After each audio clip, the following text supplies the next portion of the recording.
Alright, welcome back. We've already kind of talked about numerical weather prediction models, and how they are used to make forecasts of the weather either just a short period of time in the future, like tomorrow or next weekend, or like way far into the future, talking about climate modeling and so on.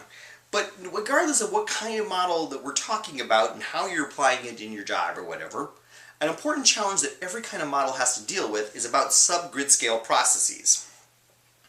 And we need to understand what they are and why they're a problem, because this is actually a very fundamental challenge in numerical weather prediction. I mean, just again turning back to a slide we've seen before where we were looking at these grids here, and we could see how we were dividing the domain of our study, which nowadays is mostly global because we got big enough computer models to run global, big enough computers to run globally. Every one of those little boxes there is a grid box. That's where we're going to have a value that is like the temperature at that point, and the pressure, and the wind, and so on. And like I said, they are always really much smaller than that. But how small and, well, how small is small enough, and so on. Now some of these couple of next slides here didn't reproduce very well into PowerPoint. I was using some software to make these maps. I mean, take a look at this map right here. Now, this map has a little white dot on the plot. Every location where a particular model happens to have a grid point when it divided the world up into points. This happens to be a model called Eta 4. They all have stupid names like that, and the names are not what's important here. But if I actually zoom in, you can get a sense here. Those little grid boxes, or the kind of the points, you know, that are the kind of the middle of the boxes or whatever, they're actually pretty close together. The resolution of this model is not bad at all. I mean, I don't know, what are we talking, maybe 20-kilometer resolution or something like that? We have models with much better resolution than that, but, you know, maybe that's 20 kilometers or something like that. That's pretty small little boxes here.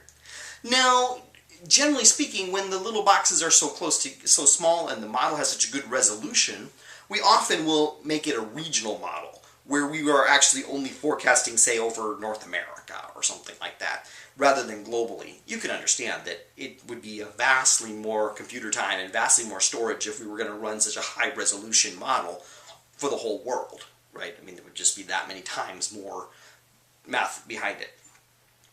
On the other hand, generally speaking, the state of the art is to run the models globally, where we have grid points covering the entire location of the Earth. This happens to be the grid of a particular model. I have to admit, I'm not sure which model this is, but it doesn't matter, it's just the name. And you can see that it has grid points covering the whole world.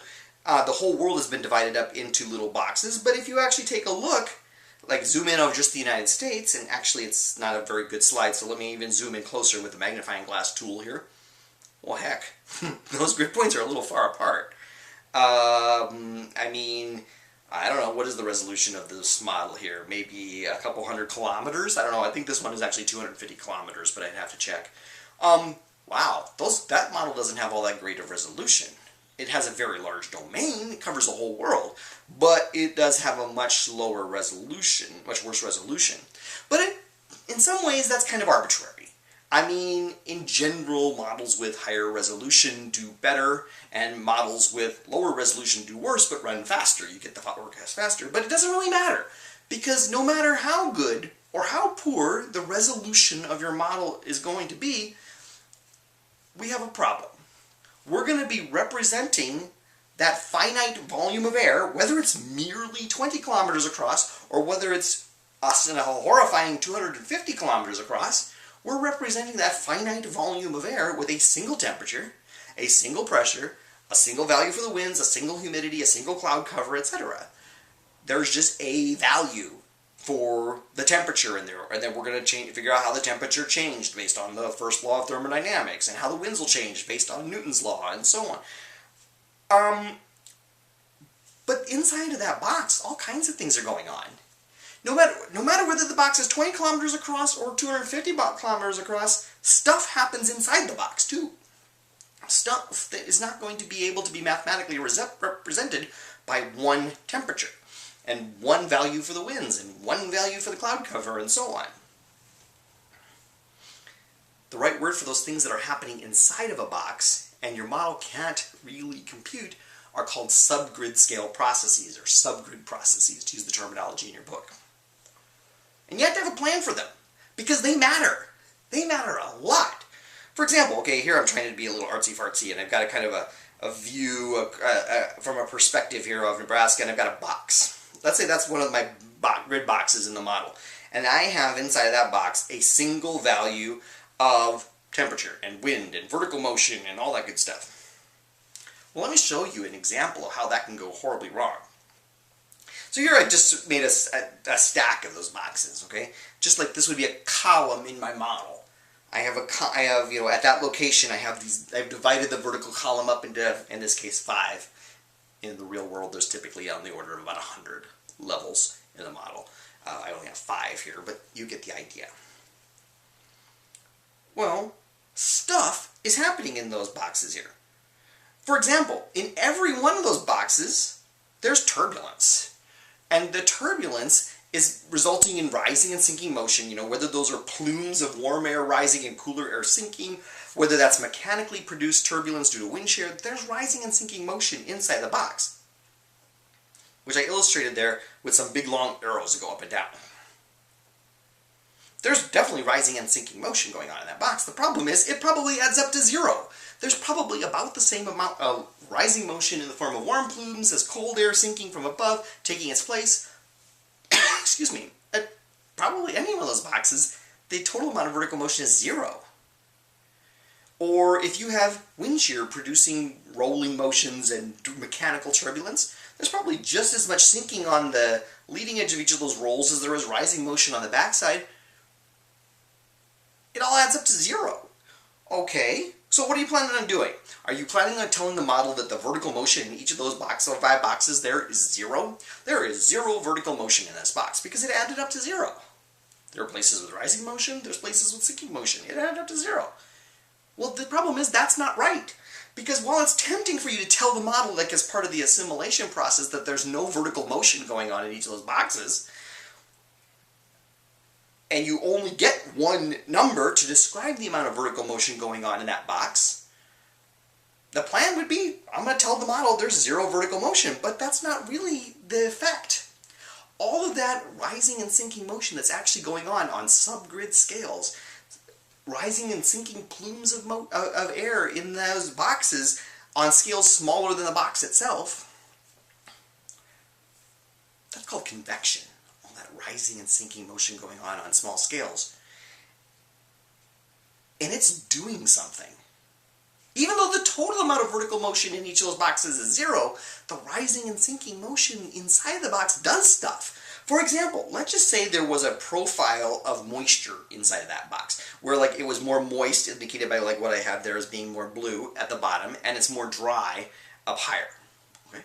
Well, there's a moisture gradient then, and we've learned that what mixing and turbulence and so on does is it smooths those gradients out.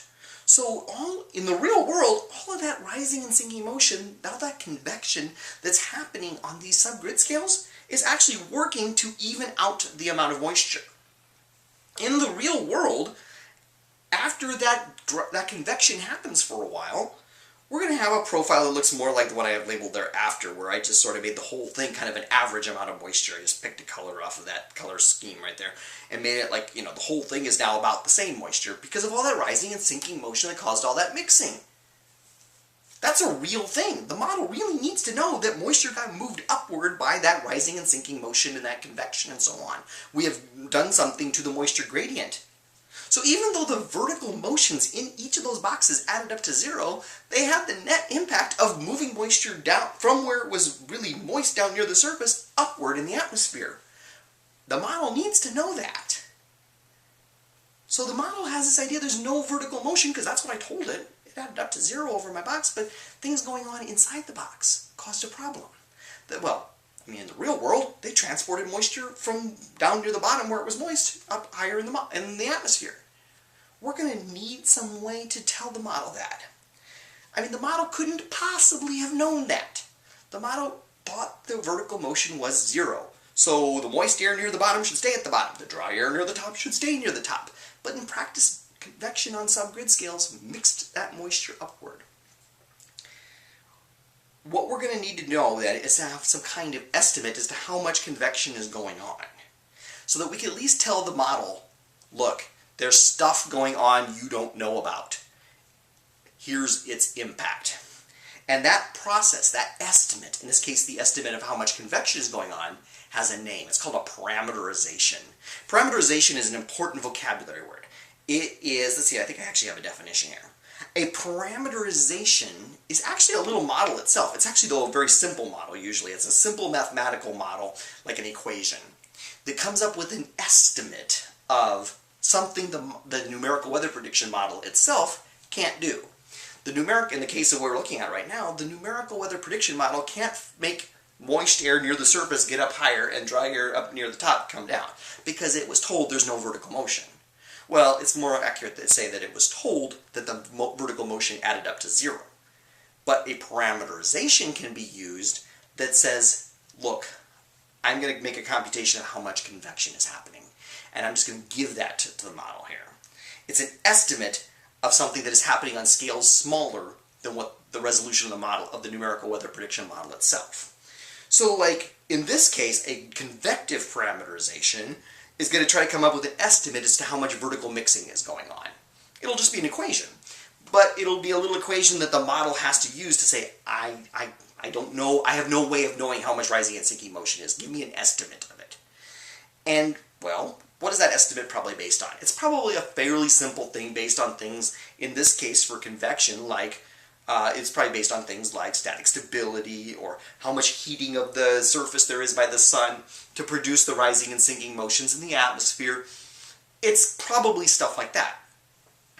But as long as we can come up with some kind of estimate of that, then we can tell the model, look, I know you think there's no vertical motion here. It's more accurate to say it adds up to 0.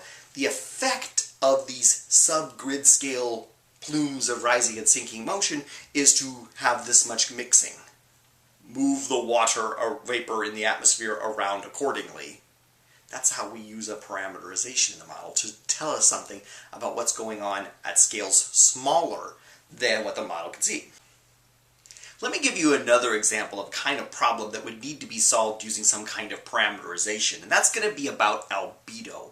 Remember, albedo is about how reflective the surface is, or so on.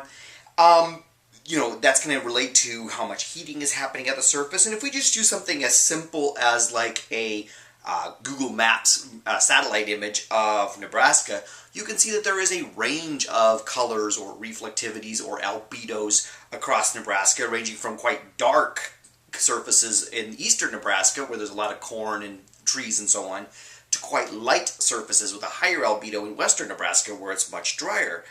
And if you zoomed in even closer on, say, the area between Lincoln and Omaha, you could see even over a small area like that, there's actually quite a range of albedos. And heck, for that matter, we could zoom in really on the city of Omaha itself and see how there is a range of albedos. Some parts of the city are more reflective to sunlight, and some parts are less. In fact, if I just took a box over there at South Council Bluffs, sort of, and let's say that is one grid point or one grid box in a model, and we just needed to know what the albedo in that box was so that we could come up with some kind of estimate of the heating from the sun on that grid point right there.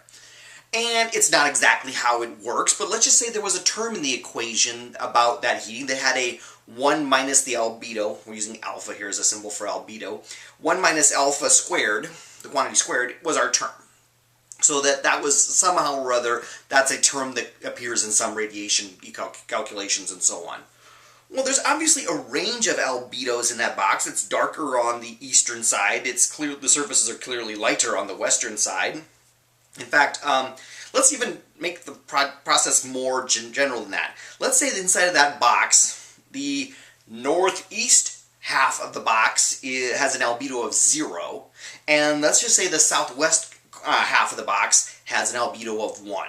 Okay, we're just going to make the problem even simpler. Okay, so half the box is just completely black, it's absorbing all the sunlight, and half the box is absorbing no sunlight, and it's reflecting it all. Well, if I only am getting one value for albedo to use in that box, I mean, that's how a model works, right? Inside of that box that is our resolution, we only get one value for the temperature, the pressure, the winds, etc. We can only get one value for albedo. Well, a logical thing to do would be to say, let's take the average albedo inside that box and call it 0.001 5 the way I did in that lower box down there. Kind of treat it like it reflects some sunlight. And that might seem like a really good idea, but it's actually a disaster. Because, like, for example, let's say our process really was the quantity 1 minus alpha squared. Well, on our top box, if half the box has an albedo of 0, 1 minus alpha squared there is 1. Whereas if the bottom half of that box has an albedo of 1, 1 minus the alpha of the albedo squared is 0. So for that box, the whole, okay, now half of our area has this term that adds up to 1, and half of it adds up this term that adds up to 0. So for the whole box there, we end up with a value of that term, 1 minus alpha squared, of 0.5. But look what's happened if we actually, in the lower box there, if we had used that cheat of saying, oh, well, the average albedo in that box was 0.5. 1 minus 0.5 squared is only 0.25. We'd be off by a factor of 2 as to this term that would be in our radiation budget. Just because of the nonlinearity in that term, 1 minus alpha squared, taking the average albedo was actually, which seems like a perfectly reasonable thing to do. Let's just replace the albedo in the box will just be the average albedo across that region, is in fact exactly the worst thing to do. Well, I mean, I guess you could probably do even worse, but it's certainly a terrible thing to do. So what we're going to need is some kind of model parameterization. That is to say, again, a simple example of like a little model that will run, that will come up with some sort of effective albedo for that box. So that it somehow or other takes into account not just what the average albedo in that box is, but like how big the range is, or how much of the box has a high albedo and how much of it has a low albedo, or so on. And frankly, that itself is probably a real little model, a mathematical model that's probably going to make it so that the albedo in the box also depends on things like the sun angle and the season of the year, because, the albedo will change based on whether there's snow on the ground or not, and whether the trees have leaves and so on. Growing conditions and so on will all be taken into account so that the model can come up with some kind of effective albedo for that box. The parameterization will be computing an effective albedo, which then the numerical weather prediction model will use to determine how much heating will be happening at the surface inside of that one grid box. And the truth of the matter is, we've only touched the very surface of this. There's actually lots of other surface-type parameters, like the aerodynamics roughness length, or the rate of sensible heat flux and latent heat flux. Sensible heat flux, remember, was a way of saying conduction from the surface into the atmosphere. Latent heat flux is a way of saying evaporation off the surface. There's many other processes that work this way, where you can't just take the average temperature at the surface and figure out the rate at which there's going to be conduction, or the average amount of soil moisture across the box, and therefore figure out the amount of evaporation. It doesn't work. The equations are too nonlinear. Now, in the wind power industry, understanding how these numerical models are producing weather information is going to be important when it comes to understanding and forecasting electrical load, as in how much power people are going to need, and electrical yield off of renewable sources like solar and wind. And that stuff is, that's a very standard thing for people in the wind power industry to be doing. I mean, if you work for Duke Power or Aces Power or any of these power companies, you will probably have a team that one of the things they're doing is running a numerical weather prediction model for your region. And a lot of those processes will have a very, very fine resolution, just simulating what's happening maybe to the weather over your wind farm. Like this particular set of slides shows some output of a numerical model. Well, you can kind of get a sense here, the resolution of these models is on the scale of like the turbines themselves. Certainly not more than a few meters to each grid box here, but even on these kind of cases, there will be important approximations or parameterizations that will have to be computed to figure out the subgrid processes happening inside of each of these little boxes. There's still going to be important things like mixing going on inside of individual grid boxes, even on a very high resolution model like this model of a wind turbine farm, of a wind farm here, that will be necessary if you're running a numerical weather prediction model. Now, before we go on to one more topic about numerical weather prediction, let's answer 3 more quick questions. Question 7. Suppose that your numerical weather prediction model tells you that at a specific grid point, the vertical motion is 0. However, if you had a sonic anemometer at that location, it would still observe rising and sinking motions due to subgrid scale, A, roughness, B, convection, or C, albedo? What process is creating that area, those subgrid scale areas of rising and sinking motion? Make a choice from those 3 options and get a little feedback before you move on to question 8.